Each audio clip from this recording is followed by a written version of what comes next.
کربلا جذبہ قاسم کا سبق دیتی ہے، کربلا سنت اکبر کو بیاں کرتی ہے، مسکراہٹ علی اصغر کی مٹائے ہر غم، جرت حضرت عباس عیاں کرتی ہے، ایسا جذبہ رکھا کرو۔ 17 یا 18 برس کی بچی ہے، نوجوان، جس کا نام ہے ریچل کورے۔ کہاں رہتی ہے؟ رہتی تھی امریکہ میں۔ امریکہ میں ہی پیدا ہوئی، امریکن بچی ہے، اور نام سے اور اس سے بظاہر عیسائی ہے۔ عیسائی بچی ہونے کے باوجود کون ہے؟ کہیں نہ کہیں ایمان کی کوئی کرن دل میں موجود ہے۔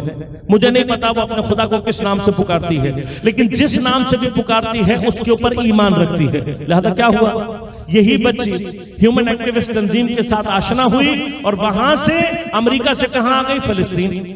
فلسطین آنے کے بعد یہی بچی ایک مسلمان ڈاکٹر کا گھر بچانے کے لیے زائنسٹ یہودی کے بلڈوزر کے آگے لیٹ گئی۔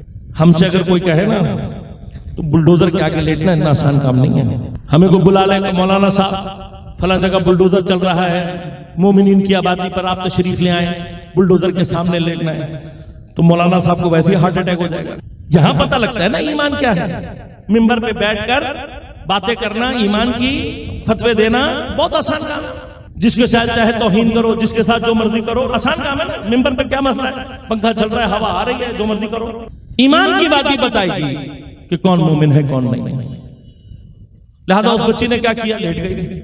اب بتاؤ نا، یہ جو بچی لیٹ رہی ہے یہاں پر، کیا یہ شہرت کے لیے لیٹ رہی ہے؟ دولت کے لیے لیٹ رہی ہے؟ آ جاؤ مولانا صاحب، میں آپ کو دیتا ہوں پیسے، کتنے چاہیے؟ دوں گا میں، جتنے تم منہ سے بولو گے دوں گا، لیٹ کے دکھا دو بلڈوزر کے سامنے۔ آسان ہے نا شہداء کا مذاق اڑانا، ان کے لیے توہین آمیز الفاظ استعمال کرنا۔ لیٹ جائے، بلڈوزر آتا ہے، ٹانگوں کو کچلتا ہے، ٹانگوں کو کچلنے کے بعد واپس پیچھے ہٹتا ہے۔ اس کے دوست آ کر اس کو اٹھانا چاہتا ہے۔ یہ جس کا گھر بچا رہی ہے اس سے کیا تعلق ہے؟ کوئی تعلق نہیں، نہ مذہب کا، نہ زبان کا، نہ علاقے کا، کوئی تعلق نہیں۔ بظاہر وہ مسلمان ہے یہ، لیکن عزیزان من، یہ مرحلہ ایمان چاہتا ہے۔ اگر ایمان ہوگا تو انسان اس مرحلے سے عبور کر سکتا ہے، غیر مومن نہیں کر سکتا۔ لہذا کیا ہوا؟ دوبارہ اس کے دوست اس کو اٹھارے نہیں اٹھی، دوبارہ بلڈوزر آتا ہے، اس بچی کو کچلتے ہوئے گھر گرا دیتا ہے۔ میں آج تک یقین کریں جب بھی یہ واقعہ پڑھتا ہوں اس بچے کے بارے میں ہمیشہ کھڑے ہو کر یہ سوچتا ہوں کہ شاہ صاحب امامہ سر پر رکھا ہوا ہے، اپنے آپ کو سید اولاد فاطمہ، اگر دین تم سے یہ قربانی مانگ لے ہو تیار دینے کے لیے، تو مومن کون ہے؟ بڑے میں جو فلسفے آتے ہیں، بڑے میں توحید کے مسائل بیان کر سکتا ہوں، فقہ پڑھتے ہوئے میں نے 20-25 سال گزار دیے۔ اگر اتنی ہمت ہے جاؤ، میں دیتا ہوں ٹکٹ تمہیں، ابھی میں دیتا ہوں ٹکٹ بنا کے، سارا خرچہ اٹھاؤں گا، جاؤ۔ ابھی بھی بتاتا ہوں شام میں کہاں جنگ ہو رہی ہے، جاؤ۔ فلسطین میں کہاں ضرورت ہے، جاؤ۔ پھر تمہیں بہت ساری چیزیں یاد آ جائیں گی زندگی کی۔ وہ جو میرا جوان جناب زینب سلام اللہ علیہا کے حرم کی حفاظت کے لیے کھڑا ہوا ہے، مجھ جیسے لوگ بھی، حتیٰ میں اپنی بات کر رہا ہوں، اس بچے کے خاک پا کے برابر بھی کیا حیثیت ہے میری؟ وہ اپنے لہو سے اپنے ایمان کو ثابت کر کے زندہ ہے، اور میں مولوی تقریر کر کے میرے اندر کیا حیات ہے؟ مجھ سے میرا مولا جان مانگے اور میں جان دینے کے لیے میدان میں اتروں، تب پتہ لگے گا نا کون زندہ ہے کون نہیں۔ ہمارے ہاں یہ مرحلہ ہے، تھوڑی سی بصیرت، دیکھیے بصیرت کی ضرورت ہوتی ہے خدا کے لیے، خدا کا۔ میں بار بار آپ کو، جذبات نے ہماری قوم کو جتنا نقصان پہنچایا ہے کسی اور چیز نے نہیں پہنچایا، اور خدا کے لیے اپنے آپ کو جذباتی تشیع سے باہر نکالا، جذباتیات سے باہر نکالا، خدا کے لیے، خدا کے لیے کہہ رہا ہوں۔ کیوں؟ غور کیجئے گا، تاریخ کا ایک مرحلہ، اب غور کیجئے گا، اس نے اشارہ کیا کیا کہ دارالامارہ کی طرف لے جاؤ، تو کسی نے امارہ کیوں جا رہا ہے؟ تو کسی نے خود ہی جواب دے دیا، کہا لگتا ہے مولا ڈائریکٹ حملہ کرنے جا رہا ہے۔ وہ بندہ خدا سوچو تو صحیح، تھوڑی سی بصیرت، جذبات کو کم کرو، تھوڑی سی عقل استعمال کرو۔ کیا ہوا؟ انہی جذباتی افراد نے کیا کیا؟ امام کے بدترین دشمن اور قاتل کو اپنے کندھوں پہ سوار کر کے دارالامانہ تک پہنچا دیا۔ بصیرت کی ضرورت ہے نا، تھوڑی سی بصیرت، آپ تھوڑی سی بصیرت اختیار کریں گے، پورے کا پورا نقشہ آپ کو خود بخود سمجھ میں آ جائے گا۔ ہماری بے بصیرتی کا نتیجہ کیا نکلتا ہے؟ امام تکلیف اٹھاتا ہے، دشمن مضبوط ہوتا ہے، امام کو چوٹ پہنچاتا ہے۔ یہ ایک نعرہ ہے، بچوں نے نعرہ میں سمجھتا ہوں کہ اگر میں کسی دوسری تیسری کلاس کے بچے سے بھی پوچھوں گا نا کہ بیٹا نعرہ کیا ہوتا ہے، تو وہ مجھے بتا دے گا کہ نعرہ کیا ہوتا ہے۔ نعرہ لگایا اور بنایا جاتا ہے اپنے ہدف کو بیان کرنے کے لیے. جب ہم پاکستان بنا رہے تھے ہمارے بزرگان، تو انہوں نے پاکستان کی مقصدیت کہ ہم پاکستان کیوں بنا رہے ہیں اس کے لیے انہوں نے ایک نعرہ بنایا. وہ کیا تھا؟ آج بچہ بچہ جانتا ہے پاکستان کا مطلب کیا. اب میں آپ کو پکڑ لوں گریبان سے اور آپ سے کہوں کہ تم نے کلمۃ لا الہ الا اللہ کی توہین کی ہے. کیوں؟ کیا پاکستان کا مطلب یعنی اب ٹرانسلیٹ کریں نا، ٹرانسلیٹ کریں اس کو، ٹرانسلیٹ کریں گے تو کیا ہوگا؟ پاکستان مینز لا الہ الا اللہ. تو ڈکشنری میں کیا پاکستان کا مطلب یہ لکھا ہوا ہے؟ کون سی زبان میں پاکستان کا مطلب لا الہ الا اللہ ہے؟ کلمۃ لا الہ الا اللہ، اس سے زیادہ افضل کلمہ کوئی نہیں ہے. اب میں آپ کو یہ ساری باتیں سنا کر یہ باتیں کر رہا ہوں گا تو جو واقعاً پاکستانی بصیر ہوگا مجھے کان سے پکڑ کر کہے گا یہ غدار ہے پاکستان کا. اس لیے کہ نعروں کو ترجمہ نہیں. اب میں اگر وہ بحث کرنا شروع کر دوں کہ تاریخ میں کس کس نے کیا کیا شعار لگائے، کس کس کے کیا نعرے تھے، وہ اپنی جگہ ایک بحث ہے. لیکن نعرہ کس لیے لگایا جاتا ہے؟ نعرہ لگایا جاتا ہے مقصدیت کو پہنچانے. میں کون ہوں یہ بتانے کے لیے. ساری دنیا مولا کائنات کو اسد اللہ کہتی ہے. اب یہی مولوی آ کر مجھ سے کہ تم نے مولا علی کی توہین کی ہے، مولا علی کو تم نے ایک حیوان کی تشبیہ دے دی، کہے گا یہ مولوی یہ بات؟ اسے پتا ہے جس دن یہ بات کی یہی سارے مومن پکڑ کے میری پٹائی لگائیں گے. مظلوم کون ہے؟ مظلوم ہے بیچارہ وہ مدافع حرم کہ جس کی حمایت کرنے والا کوئی نہیں ہے. لہذا جو مرضی بولنا ہے بول تو، ڈوب مرو فلاں کرو، آپ کو ڈوب مرنے کا مقام ہے. اور پھر استعمال کیا کر رہے ہیں؟ حضرت عباس علیہ السلام. جیسے یہ میں آپ کو کہوں کہ آپ نے حضرت علی کو اسد اللہ کہہ کے توہین کی ہے، کہاں حضرت علی اور کہاں ایک جانور، تو آپ مانیں گے میری بات؟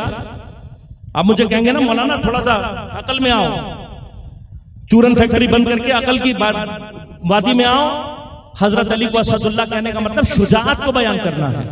یہ بچہ جانتا ہے، میرا کون نہیں جانتا. یہ وہ جو 25 سال اپنے آپ کو کہتا ہے کہ میں قم سے اگر آیا ہوں، اگر کوئی قم سے آ کر اتنی بچگانہ قسم کی اور جاہلانہ قسم کی گفتگو کر رہا ہے تو تھوڑی سی تو بصیرت اختیار کرو، تھوڑا سا تو اندازہ لگاؤ کہ یہ 25 سال قم میں کرتا کیا رہا ہے. ہر آدمی آ جائے امامہ پہن لے اور جو کہہ دے، ہم بھی نہیں کہتے. میں بھی آپ سے کہہ رہا ہوں اگر میں کسی کے بارے میں کوئی غلط بات کر رہا ہوں، ہاں ٹوکے مجھے، دلیل سے بات کریں. ایک نعرہ لگایا گیا. کیا نعرہ ہے؟ کلنا عباسوں کی یا زینب. یہ نعرہ ہے. کوئی یہ نہیں کہہ رہا کہ میں حضرت عباس ہوں، یہ کہہ رہا ہے. اصل کلنا کا لفظ استعمال کرنا یہ بتا رہا ہے کہ ان میں سے کوئی بھی اپنے آپ کو عباس نہیں کہہ رہا. جناب عباس کی ہستی واقعاً بہت بلند ہے، ہم جیسے وہاں تک نہیں پہنچ سکتے. لیکن جناب عباس بلندی پر اس لیے نہیں گئے ہیں کہ میں جناب عباس کو اپنا آئیڈیل نہ بنا سکوں. میرے مولا نے قربانی دی اس لیے ہے کہ میرا بعد آنے والا مجھے دیکھ کر دین کی حمایت کا درس حاصل کرے. اور یاد رکھنا جس نے جناب عباس سے دین کی دفاع کا درس نہیں سیکھا وہی جناب عباس کا دشمن ہے. اب غور کرو، بس میں بصیرت کا ایک جملہ آپ کو دے رہا ہوں، ایک جملہ غور کرنا اس پر. آج رات ایک مرتبہ غور کرنا. یہ نعرہ لگا کر ان مدافعین حرم نے کس کو خوف میں مبتلا کیا؟ بتائیے مجھے. آج اس نعرے سے سب سے زیادہ خوف زدہ کون ہے؟ باطل کی داعش. وہ داعش یزید کے دور میں تو شاید دنیا کی اتنی افواج جمع نہیں ہوئی ہوں گی، لیکن جناب زینب سلام اللہ علیہا کے حرم کو گرانے کے لیے پوری دنیا نے داعش کو خلق کیا تھا. آج ساری دنیا جانتی ہے. پوری دنیا نے مل کر داعش بنائی تھی. کس لیے؟ کبھی غور کیا آپ نے؟ یہ جانتے کیا کرتے؟ انہوں نے کیا کرنا تھا؟ انہوں نے آتے ہی سب سے پہلے جناب زینب اور جناب سکینہ سلام اللہ علیہا کے مزاروں کو ختم کرنا تھا. کیوں؟ اس لیے کہ آپ نے دیکھا ابھی کچھ دن پہلے یزید کی ایک اولاد نے کیا کہا؟ کہ جی یزید تو شام میں تھا، اس بیچارے کو کیا پتا. یزید کی اس ناجائز اولاد کے منہ پر تھپڑ میری بیوی نے شام میں مارا تھا، جس کی گود آج تک باقی ہے. اگر یزید شام میں تھا اور اسے کربلا میں کچھ نہیں پتا تھا تو مجھے بتانا جو شام میں ہو رہا تھا وہ تو تیرا باپ یزید دیکھ رہا تھا یا نہیں دیکھ رہا تھا؟ تو بازار شام ختم کر سکتا ہے، تو وہ بابو ساحہ ختم کر سکتا ہے جس میں کئی گھنٹے اہل بیت کھڑے رہے. تو کیا دربار شام ختم کر سکتا ہے؟ کیا تو وہ مقام ختم کر سکتا ہے جہاں پر مظلوم کے سر کو رکھا گیا تھا اور آج بھی وہاں سے خون جاری ہو کر بتاتا ہے کہ مظلوم کا سر یہاں رکھا گیا؟ شام میں اپنی سب سے بڑی قربانی میرے مولا نے جناب سکینہ سلام اللہ علیہا یہ قربانی کیوں دی ہے امام نے شام میں؟ اس لیے دی ہے کہ جب تک جناب سکینہ اور جناب زینب کا مزار شام میں رہے گا کوئی بھی یزید کے چہرے پر نقاب نہیں ڈال سکتا. اسی طریقے سے بے نقاب کیا ہے جناب سیدہ زینب سلام اللہ علیہا نے شام میں یزید کو. اور پھر کیا کیا جاتا؟ ان روزوں کو منہدم کیا جاتا. اور کچھ عرصے کے بعد گزرنے کے بعد وہ کہتے کون سا مزار؟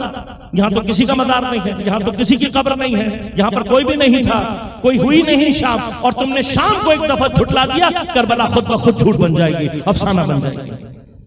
تو پلان آپ کو سمجھ میں آیا؟ داعش کیا کرنا چاہتی تھی؟ پہلے مرحلے میں جناب زینب کے نشان کو مٹاؤ, اس لیے کہ کربلا کا سائبان زینب کی چادر ہے. جب تک یہ سائبان اور یہ علم کھڑا ہے کوئی کربلا کو ہلا نہیں سکتا. لہذا یہ داعش تیار ہوئی تھی اس لیے کہ پہلے شام کے نشان مٹاؤ, یزید کو پھر بچاؤ, اور پھر اس کے بعد کربلا کو افسانہ بنا کے ختم کر دو. اب اس مرحلے میں میرے نوجوانوں نے داعش کو خاک چڑھا کر یہ بتایا ہے کہ فرزندان عباس آج تک زندہ ہے, فرزندان کربلا آج تک زندہ ہے, اور اپنا خون بہا کر یہ ثابت کریں گے کہ ہم وہ مومن ہیں جو اپنی جانیں نچھاور کر دیں گے لیکن حریم اہل بیت پر آنچ نہیں آنے دیں گے. لہذا غور کیجئے گا, کس نے اس نعرے نے کس کی نیند اڑائی ہے جانتے ہیں نا؟ اب مجھے بتانے کی ضرورت ہے. شہداء نے یہ نعرہ لگا کہ کس کی نیند اڑائی؟ داعشیوں کی, ان کے سپورٹرز کی. آج یہ یقین کریں, آپ یہ نعرہ آپ لگائیں داعشیوں کے سامنے, کانپتے ہیں اس نعرے سے, نہیں مٹا سکتے. تو اب مجھے صرف اب بصیرت استعمال کر کے صرف یہ بتانا کہ آج اگر امامہ ابا قبا پہن کر آ کر کوئی اس کلنا عباسوں کی یا زینب نعرے کی مخالفت کر رہا ہے تو کس کا ساتھی ہے, کس کو سپورٹ کر رہا ہے؟ تو ذرا سی بصیرت کی عزیزان من, ذرا سی بصیرت کی ضرورت ہے. اپنے درمیان کے ان دشمنوں کو, کالی بھیڑوں کو پہچانے تاکہ تشیع میں وہ خلا پیدا نہ ہو, وہ کیفیت ایجاد نہ ہو. جب شیعہ آپس میں لڑتے ہیں, جب شیعوں میں آپس میں اختلاف پیدا ہوتا ہے تو کربلا برپا ہوتی ہے.